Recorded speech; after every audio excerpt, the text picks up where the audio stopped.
जिस बंदे ने मेरे पति को मारा ना वो वही जा रहा था। मैंने उसे बोला मुझे भी मारो, मेरे सन में भी बोला, तो उसने हमें नहीं मारा। उसने बोला मोदी को बोलो। उसने क्या बोला? मोदी को बोलो कहकर चला गया वहां से।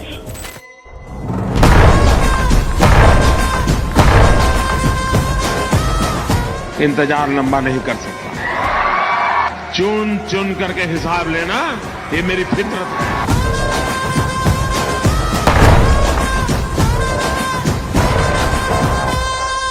ऑपरेशन सिंदूर नाव वाचल्यानंतर मला एकदम असं भरून आलं की मोदी सरांना कसं जाणवलं असेल की ऑपरेशन सिंदूर नाव द्यावं। तेव्हा मला जाणवलं की आम्ही त्यांच्या मुली आहोत। मुलींचे नवरे गेल्यानंतर एका वडिलांना काय वाटू शकतं, ह्या ज्या त्यांच्या भावना होत्या, त्यामुळे त्यांनी ते ऑपरेशन सिंदूर असं नाव दिलं।